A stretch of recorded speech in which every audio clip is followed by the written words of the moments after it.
Hey, everybody. Welcome back to the Throwing Partners podcast. It's Kirby, Joe, and Nate here coming to you on a Monday night. We are going to give you three trade scenarios for each one of our teams.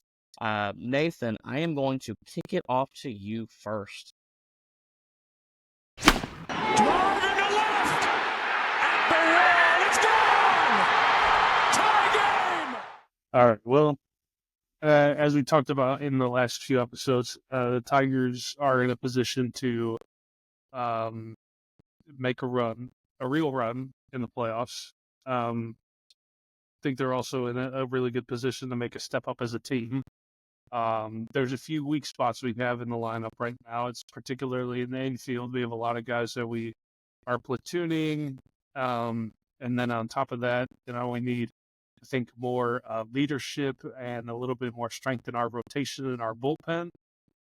So I think the main trade targets for the Tigers definitely need to be corner players. So the first trade I have up on the board for me, Brent Rooker.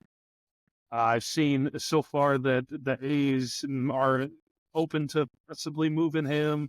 I've They seen move some everybody, so reports it's that, true. yeah, well, that's true. It's the A's. They're freaking moving. They're moving everything, not even just players. Literally the team. So I mean, in this transitionary period, who knows what they will and will not go for. So I think a Rooker for Zach McKinstry maybe, and a couple minors players to be named later. With McKinstry kind of being our utility guy, switching between second and third and short, I think he's probably going to be on the block. They definitely think he's a valuable asset, and he could definitely be a valuable asset to some other teams. And with all the young guys that we got coming up, Jace Jung, Kevin McGonigal, Colt Keith, we're freaking loaded in the middle infield. And we also have Matt Vierling, who can play left field, right field, played a little bit of center, but most notably played pretty good glove at third base this year. So I think they're really looking to find somebody who's a little more of a primary third baseman or first baseman. So Rooker, we know he's an outfielder. He played a little bit of first too for the A's this year, I believe. So I think he would be a really good fit in this squad, and he would bring that much needed bat that I've been talking about the last few episodes. My second target, I have Yandy Diaz, and I think that's kind of along the same lines here. Not necessarily one that I would be happy with going after, but is it completely out of the realm of possibility? I don't think so. He's going to be significantly cheaper than getting a Brent Rooker. I mean, we could probably get away sending a couple of nobodies with some cash to get this guy off the Rays' hands.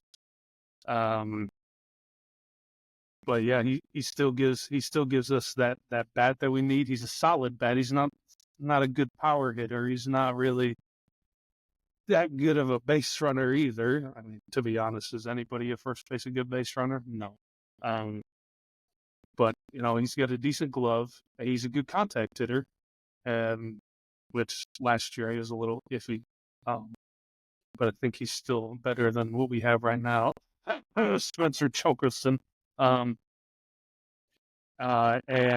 the third one, I do not know. I don't have anyone down yet. I would like a pitcher. I mean, if somehow we could finesse a Crochet, that would be crazy. I think we would definitely go for someone a little less notable. I don't know. It's really open right now. We're super early. I think we just finished with winter meetings or GM meetings, and I didn't hear of anything. So I would like the Tigers to make a move for an arm. It's still one of the talking points that I've been talking about. We need another arm to be in there with School and with some of those younger guys, give them a chance to develop, take some of the pressure off of them, especially off Job. I feel really bad for Job. Job came up right at the end of the year and kind of just got shoved into pressure situations and said, here you go, try to develop.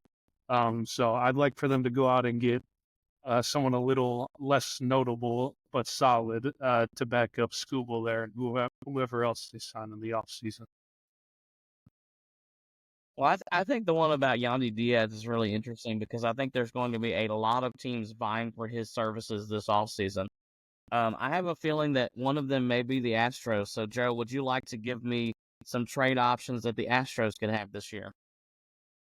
Well, Nathan, you kind of stole my thunder. I was going to leave Yandy Diaz as a surprise pick for the Astros to make a trade for, but now I'll put him first. Yes, I think that the Astros could potentially make a trade for Yandy Diaz. They were very interested in him, or there were actually rumors that the Astros were interested in him during the trade deadline, but the Rays did not feel like any suitor had a package that really fit their needs. So they decided to keep him and retain his services for the remainder of the 2024 season. But I think that this offseason would be the most ideal time for the Rays to trade him, because I think this is where he's got the most value. Especially going into a season, you don't know how injuries will play a role. Especially if you get down to the trade deadline and a player's been dealing with injuries, might decrease his value. Or if he's out for the year, let's say he breaks a wrist or something, anything can happen. Tears something in his knee, or has an oblique injury. So his value is the highest now. He's healthy. He's got a year left of service time on his contract.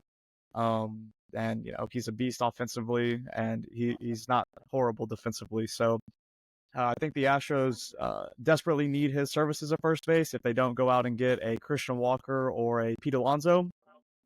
So I think that if the Astros intend on signing Alex Bregman, which from all accounts is their intention, although we've gotten quotes today from both Alex Bregman's camp through Ken Rosenthal, and then we've gotten some quotes from Jim Crane that don't get me too excited to be an Astros fan.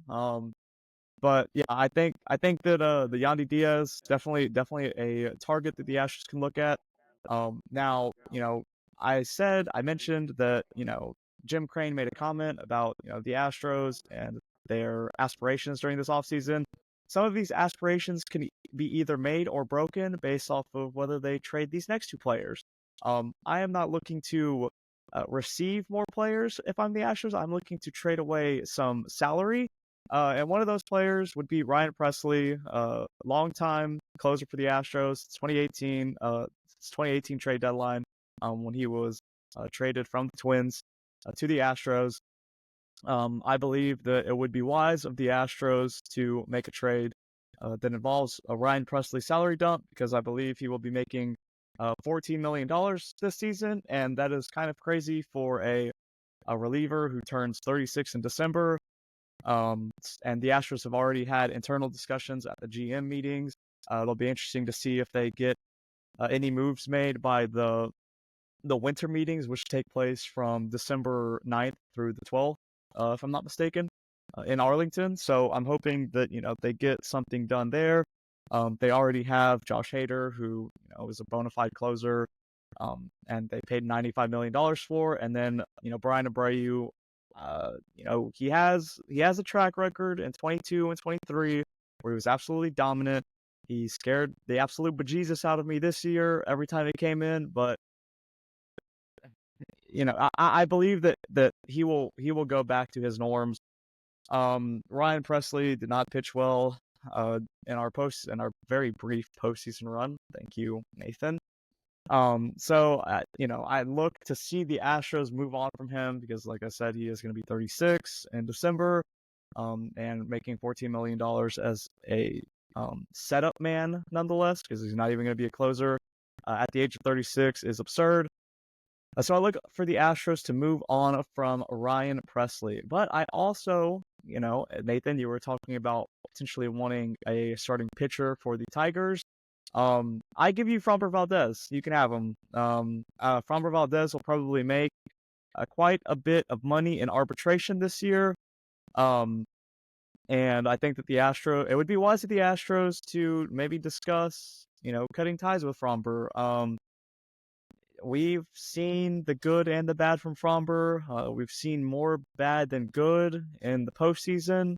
Now, he had a phenomenal run in the 2022 season, and that is absolutely why, we won the World Series. But in 2020, 2021, 2023, and then this last year, 2024, he did not pitch well when the lights were the brightest.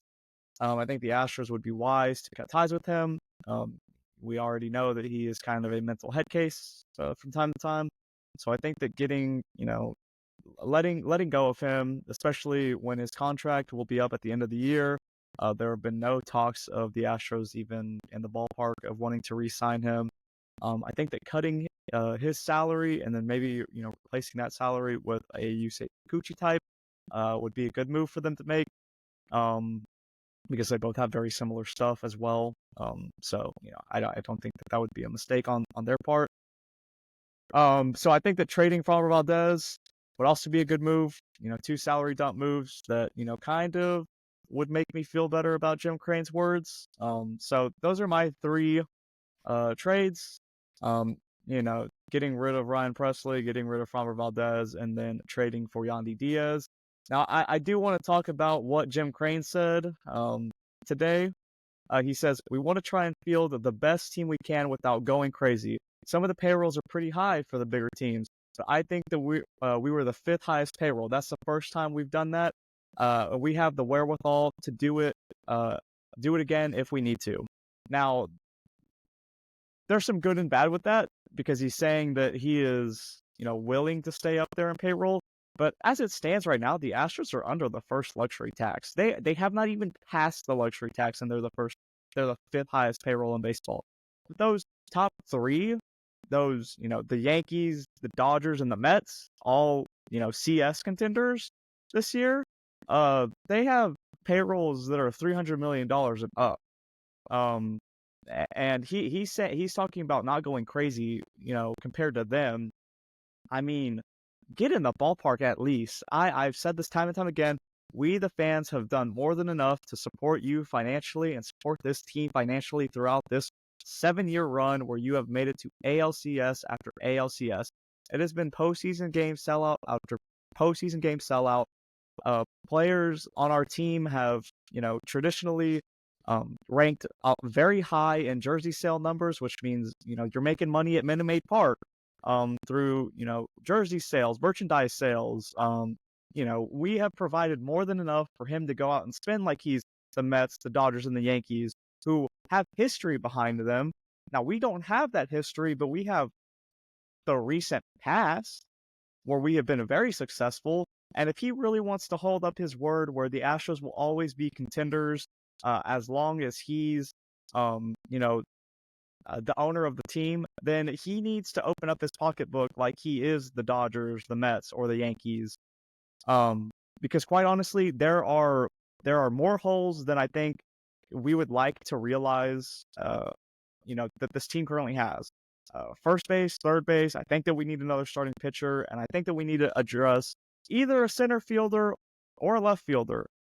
One or the other. I mean, you got to pick one because going out there with an outfield of Kyle Tucker, Jake Myers, and Chas McCormick is not going to get you very far. I really believe that the Astros need to spend, as I've been saying, I don't think they need to go out and get Juan Soto. I don't think they need to pay $500 million for him. As much as I would love it, I think that they just need to make, the right moves. They need to spend wisely here and there. But that is going to, they have, it's 3 main positions that are going to garner a lot of money.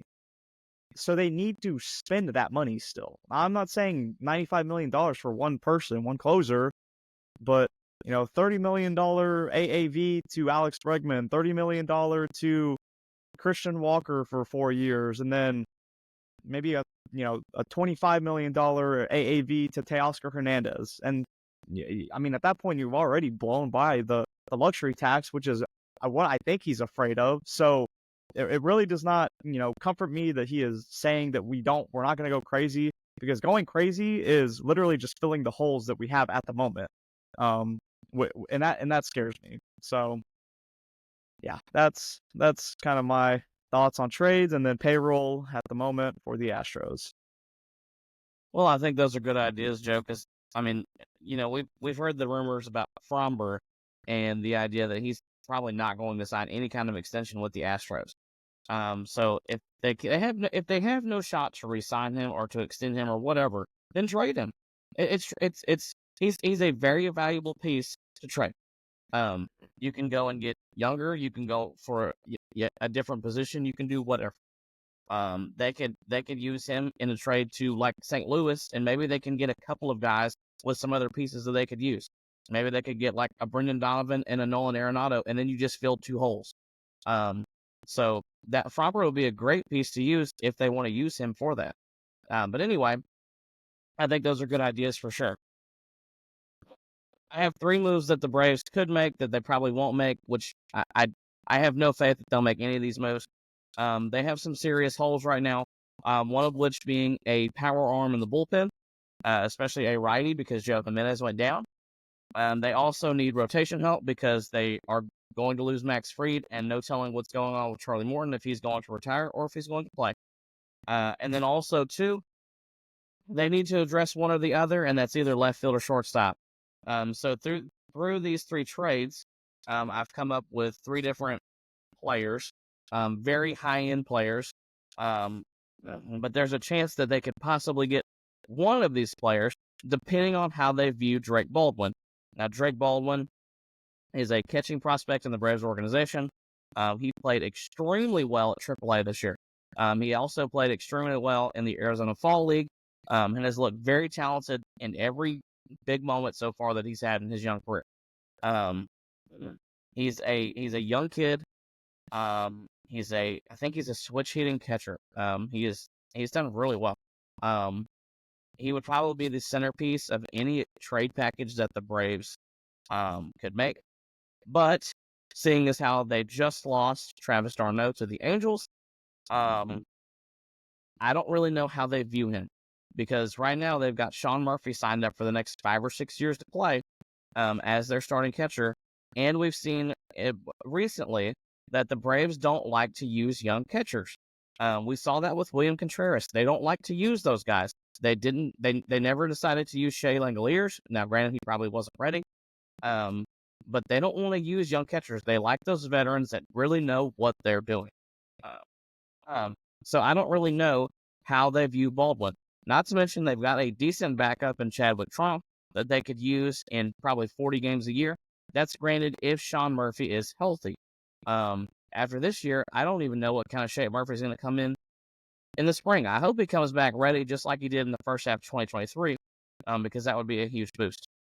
But anyway, let me get into these trades. The first one I have that is a power arm for the bullpen, and this is coming from a team that always wants to cut payroll because they never want to pay anybody, and that's Devin Williams. Devin Williams is going to make approximately $10 million in his last year of arbitration. Like I said before, the Braves need a power arm. He is a closer, and also after next year, they're going to lose Raisel Iglesias because this is the last year of his deal.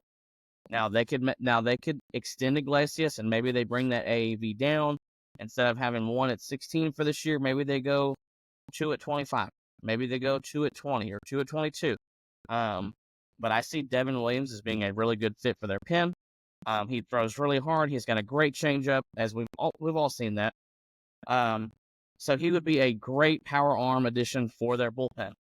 The Braves and the Brewers have worked together in the past. We saw the William Contreras, Sean Murphy deal that went down in that 3-team, I don't want to call it a blockbuster trade, but that was a pretty big move that offseason.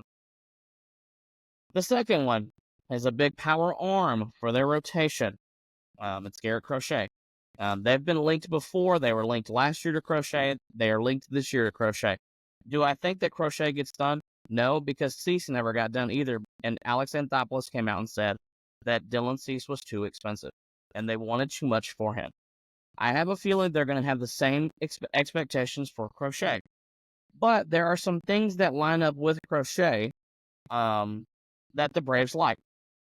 First of all, he's very young. He's only 25, 26 years old. Second, he's still got 2 full years left before free agency. Also, he wants an extension. He told teams that if he was going to be traded, that he wanted to be traded to a contender where he could get an extension. I know that sounds very selfish coming from a player. However, he's already had Tommy John. I get it. He's had TJ. He's really dominant. And maybe he's not even asking for an extension that's $200 million. What if he's asking for 6 at 119 or 6 at 150? Who's not paying that? That's a very, reasonable offer. He's a Tennessee alumni. He's from Mississippi. He's a left-handed starter that will replace Max Fried. He's got a low walk rate that the Braves love. And he proved this year that he could throw a lot of innings. The Braves like all of that. They love the low walk rate. They love that he's a left-handed starter. Alex Anthopoulos loves to extend young guys. There's a lot of things that really add up here. I don't really think truly that they have the pieces to do it because we're talking about they're going to have to trade. They would have to lose Baldwin. They would probably have to lose one or both of either A.J. Smith-Shawver and Hurston Waldrop, which I would actually be fine losing both of them because I think both of them are just going to end up in the bullpen anyway. They're probably going to have to lose Nacho Alvarez, depending on how people feel about him. I don't really know what Nacho's ceiling is. I think he's a contact hitting second baseman at most. So Crochet makes a lot of sense. I don't really think they have the pieces to do it. And if they did have the pieces to do it, I think it would cost them too much. And they probably won't do it. But it makes sense if they want to do it because he is a player that they actually would really like because of the stuff that he brings to the table. And then my last trade is a shortstop. I have been saying this one for like a solid 3 months now. His name is Zach Neto. I got to watch him play the Astros this year and hit 3 homers against them. This guy is 23 years old. He's got 5 years of control left, so he would cost a lot. But once again, he's from the Southeast. He went to high school in Florida. He went to college in North Carolina. I guarantee you this cat is probably a Braves fan at heart. He's got good sprint speed. He's got a good arm. He was one of 11 qualified shortstops this year to rate positively in the base running, offensive, defensive metrics on Fangraphs. He was also 9th among qualified shortstops in WRC+. All of those things to me look like positives. His walk rate will go up as his career goes on. We see that with a lot of hitters as they age, and his strikeout rate will probably decrease a little bit. He is another guy that they could extend because he is so young, because he's from the Southeast, and because he has so many good tools. This right here actually may make more sense than Crochet because he doesn't have the pedigree like Crochet has. Everybody knows Garrett Crochet. A lot of people don't really know Zach Neto. Zach Neto playing for the Angels, they're going to need arms. You could send them right now, comfortably, Ian Anderson. He could plug into that rotation next year. They could send them Hurston Waldrop. Guess what? He can probably play in their bullpen right now. They could send them Nacho Alvarez right now. That's 3 solid guys, 3 really solid guys that the Angels could plug in pretty easily. Because Nacho plays third, and God knows that Anthony Rendon's not going to last 36 games before he has some kind of ridiculous injury that sidelines him for the next 4 months. So Zach Neto to me actually makes sense. However, Perry Manisium, their GM, worked under Alex Anthopoulos. He's not stupid. He came from this regime. He knows how Alex Anthopoulos works. This is a trade I would actually like to see them do more than for Garrett Crochet because they could go and get a starter in free agency and not necessarily a shortstop right now. I think Zach Neto fits well on this team. This guy could hit leadoff. This guy could hit ninth. It wouldn't really matter. His game plays. His game plays for just about every single team in the league. Like I said, he's only 23, and I personally think even if this is his ceiling, which was a 23 homer, 30 steal season, that's a really solid player. There's not many shortstops in the game that are doing that unless you're Gunnar, Bobby, or Lindor, or maybe Ellie. Other than that, he's talented. And not to mention, too, he's also a guy that if they didn't like the way he played it short, Ozzy Albies is only guaranteed one more year before his club options start coming up. They could slide him over to second and go try the shortstop route again. So it's just it's a move that I think that the Braves could actually really, really benefit from. Man, okay, now I'm done with my trades. We did get some official news today, Joe, that there will be no more Minute Maid Park. It will be Daikin Park now, which is a giant, basically AC company, for lack of a better term. I wanted to get your thoughts on from what was the juice box to now the ice box. I'm gonna keep it blunt. I hate it. It'll always be Minute Maid Park, Staples Center, just like it will always be Staples Center, not Crypto.com Arena. You'll never change my mind. You can put all the Daikin, logos, all over the park. It will always be Minute Maid Park. It will be, just depending on how the team plays, this could be the beginning of the end of the golden era of Astros baseball. So it'll always be Minute Maid Park because it hosted the golden era of Astros baseball. It's kind of, bittersweet. The Astros didn't announce, officially that Minute Maid would no longer be the title sponsor until right now during the offseason. It's kind of a shame that they didn't give it a full season so that we could, as fans, give it the farewell. I know it's just the naming rights, like it's just a corporate sponsor, but it means something. I mean, just based on the reaction, you can tell it means something from the fans. I mean, it's just, it's kind of bittersweet that the last game played at Minute Maid Park will be a wild card loss that the Astros blew in the 8th inning or 9th inning or whatever. And now we will forever, that will forever be the final moment in Minute Maid Park, which, is kind of fitting because there have been a lot of opponents' celebrations in Minute Maid Park over the last couple of years.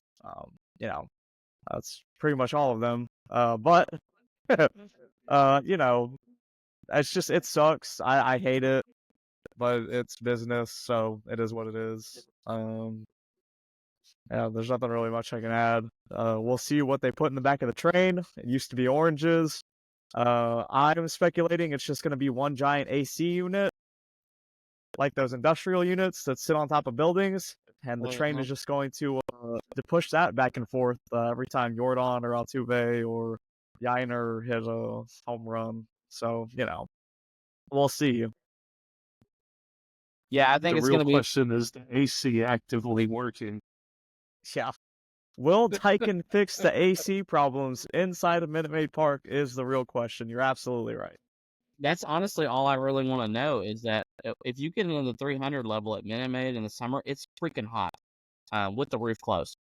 So really and truly, if Daikin can just fix the AC problem and have no more issues with it, and it's cool there, they're going to get like 5,000 more fans every game in the summer. I almost guarantee it, because it'll be a comfortable place to go. Because otherwise, it's like 95 degrees in the 400 level.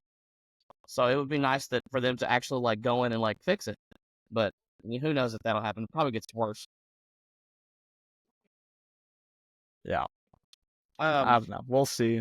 Yeah. Last thing I want to discuss tonight.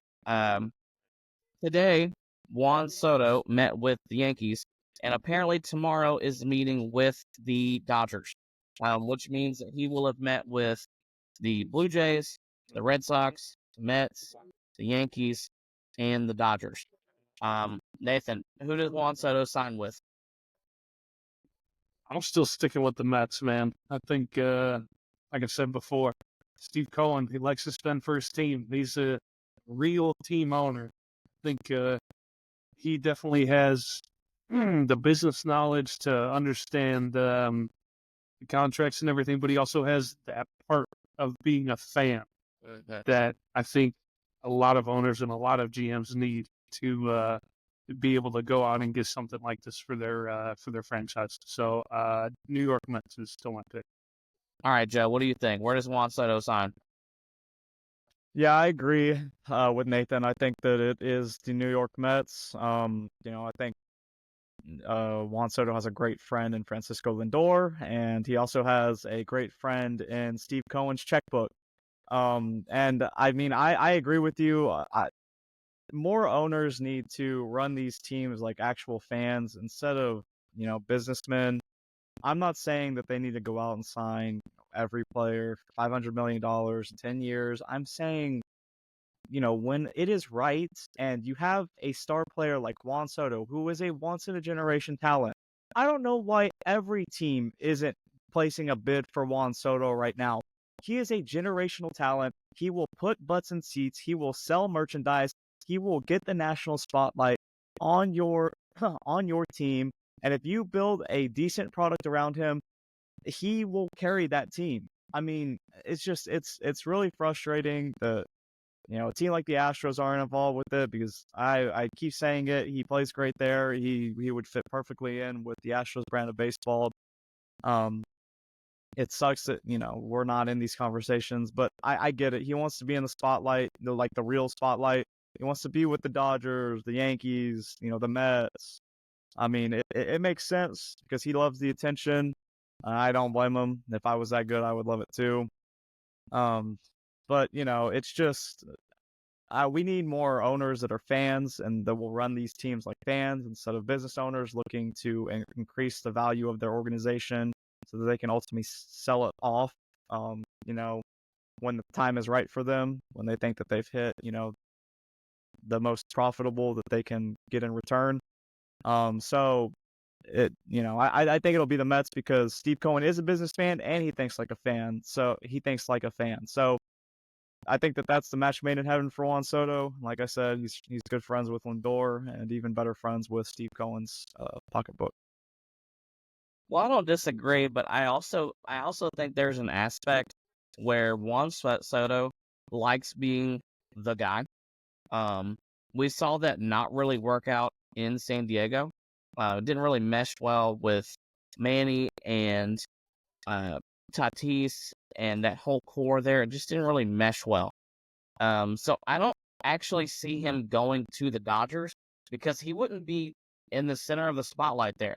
Because you've still got Ohtani, you've got Betts, you've got Freeman, and whoever else on the pitching staff that they sign. Because if they sign Roki Sasaki, he would also be getting more of the spotlight than Soto. So they also have Yamamoto. Yeah, and they've already signed Yamamoto. So I think the Mets actually make sense because he's obviously a better player than Lindor. Lindor also doesn't really have an ego. Lindor's a good guy. He is a fantastic human being. So I can actually see them being a 1-2 punch at the top. I can see it being Lindor and then Soto and then whoever else from there. I can see Steve Cohen saying, Juan Soto, I'm going to give you $30 million for the next 25 years, but your contract only says 13. So I can see him doing, I'm telling you, that after what the Dodgers just did, nothing would surprise me.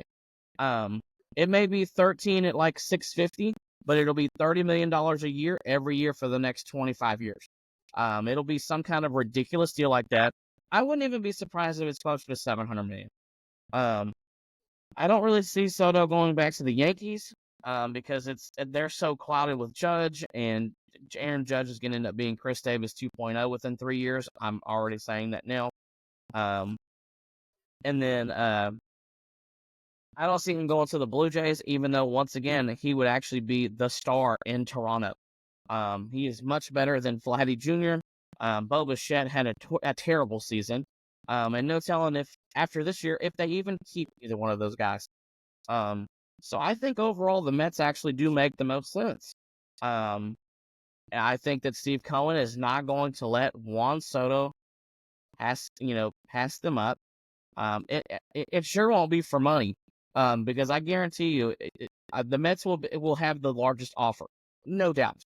But I can see, the only other one I could see second place for me would have to be the Red Sox. Because I can see them playing like, Soto, Devers, Duran, Casas. That's a pretty solid core. He would also, once again, he would be the best player on the team. So I can see the Mets or the Red Sox being at the top of the list for him. The Red Sox with a rich history with David Ortiz, Manny Ramirez. That's kind of what I'm thinking. I'm really thinking the Mets. I actually hope that the decision comes soon because I want the rest of the offseason to get rolling. I want to know where Corbin Barnes goes. I want to know where Max Fried goes. I want to know where Christian Walker, Teoscar Hernandez, all of these other guys, Willie Adames, who was connected to the Astros today, by the way, like I told y'all. Like all of these other players are, they're just kind of waiting, in limbo of what Soto's going to do. And then teams will actually really start to give out their true offers to these other guys. So yeah, I hope that he has a productive meeting, but ultimately I think it's going to be the Mets or the Red Sox. Other than that, is there anything else that you gentlemen wanted to discuss tonight? Yeah, I think Scott Boras has lost his damn mind. I've seen not. reports that from Ken Rosenthal that he suspects that Alex Bregman and Boras and their camp are looking to have Alex Bregman get a deal very similar to Manny Machado's at 11 years and $350 million. And I think that is quite ludicrous. Now, Ken Rosenthal did make a good point in his article that basically stated that, Machado was 30 when he signed his extension with San Diego. Bregman is 30 right now. They got, the same amount of years. And offensively, the two are very similar, a lot similar than more would believe. And, while a lot of people believe that Machado is obviously superior defensively, Bregman just won a Gold Glove, so, he's also no slouch defensively. And that was kind of his argument as to why he believes that they might be trying to get that same type of contract. I just don't know how many teams are going to bid that high for him. I mean, all of the projections have been around 7 and 189, and that's the most realistic to me. I believe that still keeps him at around a 30-year AAV, somewhere in that ballpark, give or take. But I don't understand. I could not see an 11-year contract for Alex Bregman, especially because he doesn't have the raw power that Manny Machado has. And that's something that has been declining for Alex Bregman ever since the Juiced Ball 2019 season ended. We haven't seen a dip in Manny Machado's power like we have in Alex Bregman's. Now Alex Bregman will get on base for you like a freaking walk machine, and that will never go away because his eye is incredible. Although, with age, your eye might deteriorate. Who knows? But I don't see it. I think at both of these players' stages in their career, Manny Machado had no doubter for that kind of contract. I think that you can definitely bat an eye at Bregman and the Boras camp asking for 11,350 for sure. So I think that that's kind of outrageous. I don't think anybody is going to bid that high. And I hope not, because if not, then that means Alex Bregman will not be an Astro by the time spring training hits. So Yeah, I thought it was totally asinine when I sent that to y'all. I was like 11 at 350 for anybody not named Juan Soto right now is outrageous. It makes me think back once again to San Diego when they did the Xander Bogaerts deal, because that was 11 at 282. And to me, that deal right there is so asinine because they signed him as a shortstop. He didn't even last at shortstop. They moved him to second base. There's no guarantee that Bregman sticks at third and doesn't have to move to second or first. And he's already come out and said that he's willing to move positions and this and that. In that case, it may open up more teams that want to sign him, but it may bring his value down. Now, like you said, he has a good glove at third. He always has. but how long is his arm going to hold up? Is he going to need to make a position change within 3 or 4 years? Is he going to have to slide across the diamond and go to first? Is he going to have to just DH? Because he doesn't have the athleticism to move from third to left. That's not going to happen for him like some guys. So I don't really know. I'm not really sure what his market really looks like and what teams besides the Astros are going to be serious contenders for him. Yeah, I'm not sure, and that's something, that we're obviously going to have to monitor as the offseason continues to progress. And as these winter meetings come up, I'm sure, over December 9th through the 12th, talks will start to heat up and more teams will start to, have their opinions voiced, and we'll start to see a little more rumors start to come out. But, we'll see. I don't think that's the market for Bregman. If that's the case, if that's really what they're going to be asking, and if he's going to be relentless and his pursuit of that contract, then I think he's going to have to take a 1-year deal and prove it, because the way that he started off this year, he did not start off the year as a 11-year, $350 million player. I know he finished it like he was, but that was after a long 2 months of struggling. So, if that's really what he wants, he's gonna have to take a 1-year deal, and he's gonna have to cut a year off of that 11-year contract and take it for 10. But it is what it is. We'll see. If that's the case, it might play out like a Jordan Montgomery or Blake Snell, where he hasn't signed until like the first week of the season, which I think would be crazy. But Yep, I agree. All right, everybody. Well, thank you guys for the support. Remember, we are the Throwing Partners podcast. For those of you who have not subscribed to our YouTube channel, please do that. Our views are down right now because it's the off season, but that's okay because we're still trying to bring you guys some content and some thoughts on our teams. Also, remember too that we are on Apple Podcasts now, so you can listen to us while you're on your drive to work or at the gym or wherever you'd like. So thank you everybody for the support. We really appreciate it. Have a good night.